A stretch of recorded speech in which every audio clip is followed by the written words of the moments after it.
Hello বন্ধুরা, তোমরা সবাই কেমন আছো? আশা করি সবাই ভালো আছো। Welcome to our kitchen. আমি আবার চলে আসছি আরেকটি ব্লগ ভিডিও নিয়ে। তো আজকে সকালে উঠেই দেখি আকাশে মেঘলা মেঘলা ভাব, আর বাসি কাজ করছি আর ভাবছি কি রান্না করা যায়। তো ভাবছি যে খিচুড়ি রান্না করলেই ভালো হয়, যেহেতু মেঘলা মেঘলা বৃষ্টিও পড়ছে। তো যে ভাবনা সেই কাজ, চলে আসলাম রান্নাঘরে। পোলার চাল দিয়ে খিচুড়ি রান্না করব।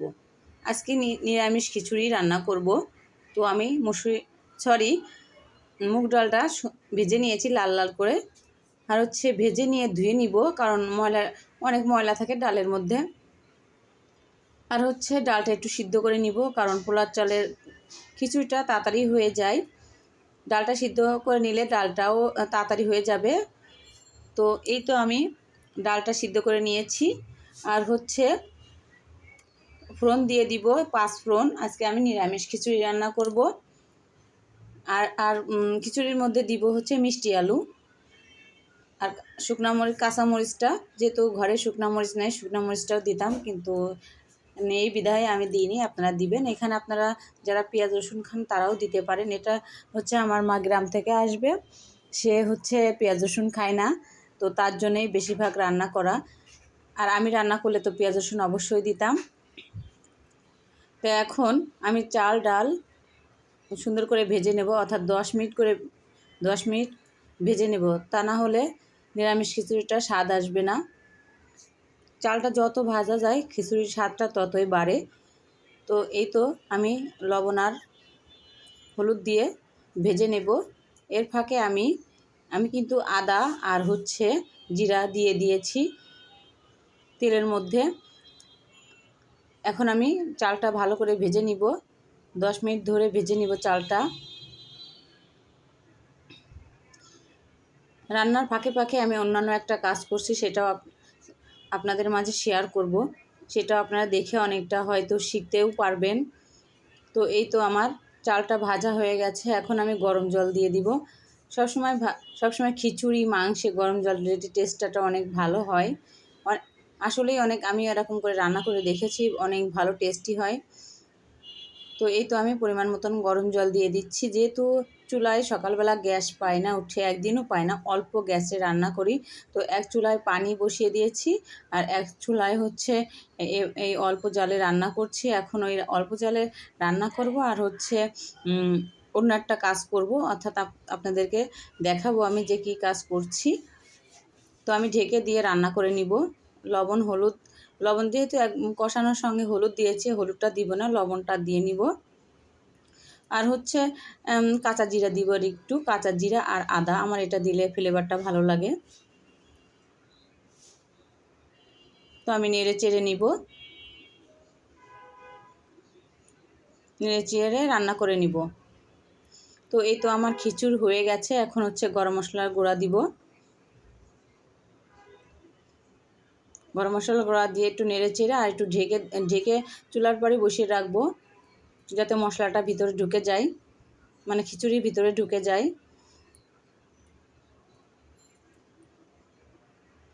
তো এরকম খিচুড়িটা হয়েছে, আমার ঝরঝরে হয়েছে। এখন ঢেকে দিচ্ছি। যে আমি যে কী কাজটা করছি সেটা আপনাদের মাঝে শেয়ার করছি। এই যে আমি একটা 3 পিসের কাপড় নিয়েছি, ছেলেটা ঘুমিয়ে আছে, এই ফাঁকে আমি কাজটা করে নিচ্ছি। ছেলেটা উঠলে কি হবে, ওই কাপড়ের পর বসে থাকবে, কাটতে পারবো না। এই জন্য তাড়াহুড়া করে সব কিছু করতে হয়। রান্নাটাও হয়ে গেছে, ছেলেটার খিচুড়ি রান্না করেছি, জামাটা কেটে তারপরে ছেলেকে খাইয়ে দিয়ে আসবো। তো আমি এখানে জামাটা সুন্দর করে পেতে নিয়েছি, অর্থাৎ কাপড়টা সুন্দর করে পেতে নিয়েছি। এখন গলা নিব 3 ইঞ্চি। যেহেতু সে চিকন, তার বডি 34, আর শোল্ডার নিব 4 ইঞ্চি, আর বগলটা নিব 6 ইঞ্চি। আপনারা যে যেরকম উঁচু আর যে যেরকম মোটা সেভাবেই নেবেন, তার বডি অনুযায়ী নেবেন। আর ফাড়ার অংশ নিব 14 ইঞ্চি, আর লম্বাটাও নিব, আমি সবই বলে দিচ্ছি মুখে, লম্বাটা নিব 40 ইঞ্চি। আর আমি যেহেতু 4 পাট আছে, এই জন্য আমি 4 ভাগের 1 ভাগ নিব 8.5 ইঞ্চি।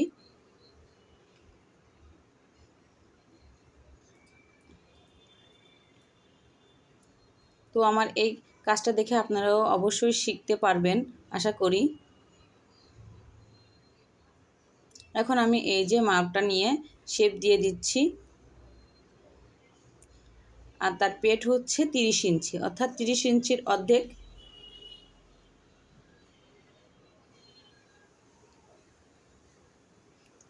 তিরিশ ইঞ্চির অর্ধেক না, সরি, 30 ইঞ্চির হচ্ছে 4 ভাগের 1 ভাগ। এখন হচ্ছে বগল শেপ করে নিব। 1 ইঞ্চি উপরে দিয়ে তারপর শেপ করে নিচ্ছি। আর তালপাটের জন্য আর 1 ইঞ্চি বাড়তি নিব। সাইডেতে 1 ইঞ্চি নিতে হবে। আর সব সময় মনে রাখবেন, যখন যে বডি হয় তার থেকে 1 ইঞ্চি বেশি নিতে হয়। 1.5 ইঞ্চিও বেশি, মানে বেশি নিলে তো সমস্যা নাই, বেশি নিলে পরে কেটে ফেলানো যায়, কিন্তু কম হলে তো আর কাটা করা যায় না, ঠিক করা যায় না। তো এই যে পেটের মাপটাও নিয়ে নিচ্ছি আমি।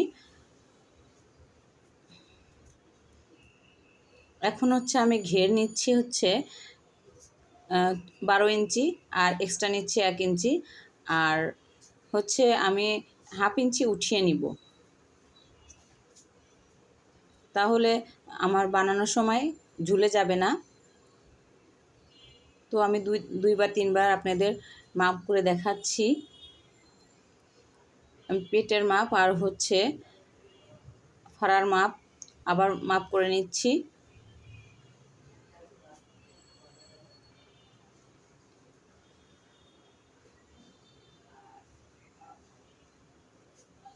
আমার ভিডিওটা একটু বড় হয়ে যাবে, প্লিজ আপনারা দেখেন।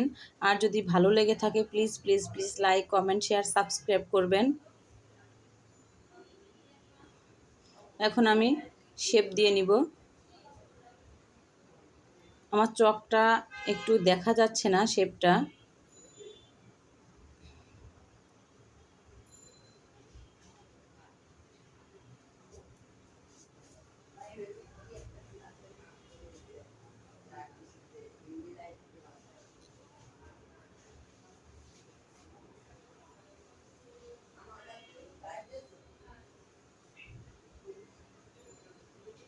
তো আমার পুরোটা শেপ দেওয়া হয়ে গেছে, দাগ দেওয়া হয়ে গেছে।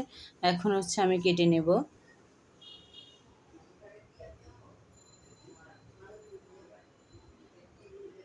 মোটা করে দেওয়ার চেষ্টা করছি যাতে আপনারা বোঝেন, সেই জন্যে।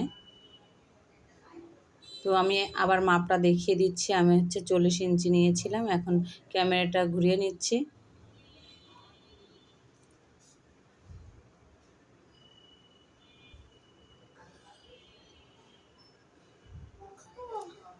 এখন কেটে নেব।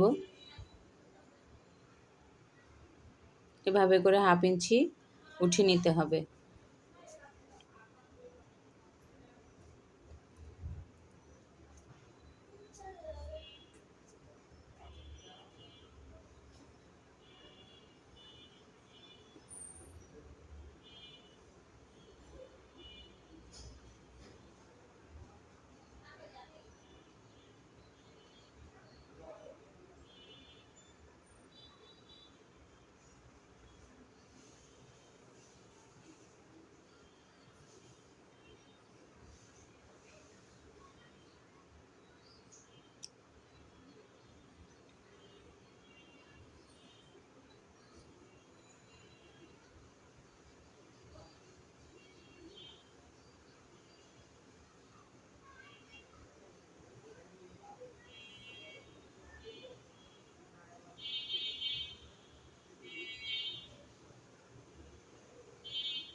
তো আমি হচ্ছে হাতার শেপটা কাটা দেখাইতে পারিনি, ক্যামেরায় ধরেনি, এই জন্য দেখাইতে পারিনি।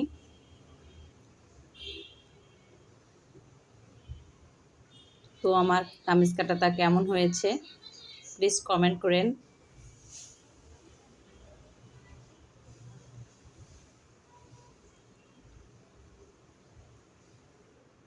এখন হচ্ছে আমি যেহেতু গলা কাটবো না জামার, আমি পেস্টিং দিয়ে গলা দিব, এই জন্য এখানে একটু শেপ দিয়ে নিলাম, কেটে নিলাম।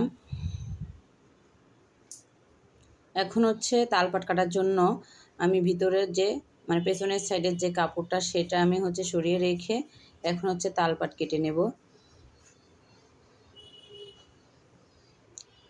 সুন্দর করে বসিয়ে নিতে হবে, তা নাহলে তালপাট কাটাটা সুন্দর হবে না।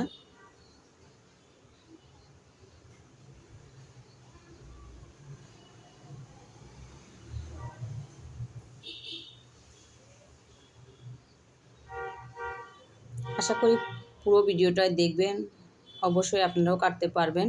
আর হচ্ছে এখানে আমি পেছনের সাইডে একটু শেপ দিয়ে নিব, কারণ আমার সুবিধা হয়, কারণ শেপ দেওয়া থাকলে তাড়াতাড়ি সেলাই করা যায়, আঁকাবাঁকা হয় না, সেলাইটাও সুন্দর হয়, শেপটাও সুন্দর আসে। তো আমি এই যে বডির অংশ আর হচ্ছে পেটের অংশ শেপ দিয়ে নিব।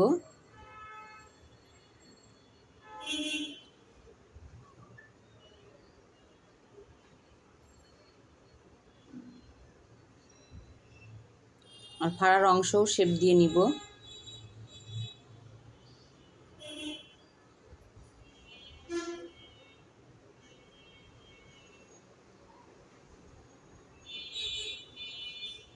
তো আমার শেপটা দেওয়া হয়ে গেছে, দেখতেই পাচ্ছেন, এইভাবে করে শেপ দিয়ে দিব।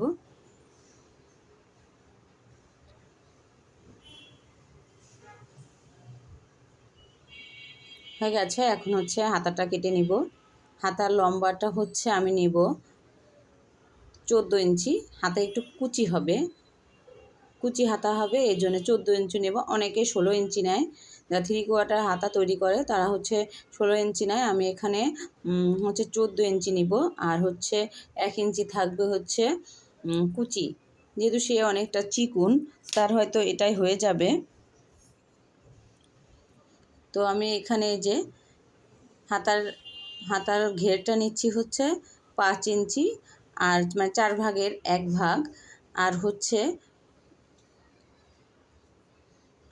হচ্ছে এখানে নিয়েছি হচ্ছে জামার বগলের শেপটা।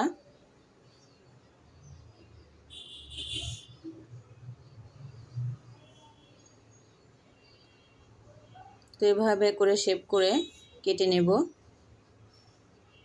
তো আজ এই পর্যন্তই থাক, আর একদিন আপনাদের আরেকটা ভিডিও নিয়ে শেয়ার করব, সেটা হচ্ছে সালোয়ার কাটা। এই জামারই সালোয়ার কেটে আপনাদেরকে দেখাবো।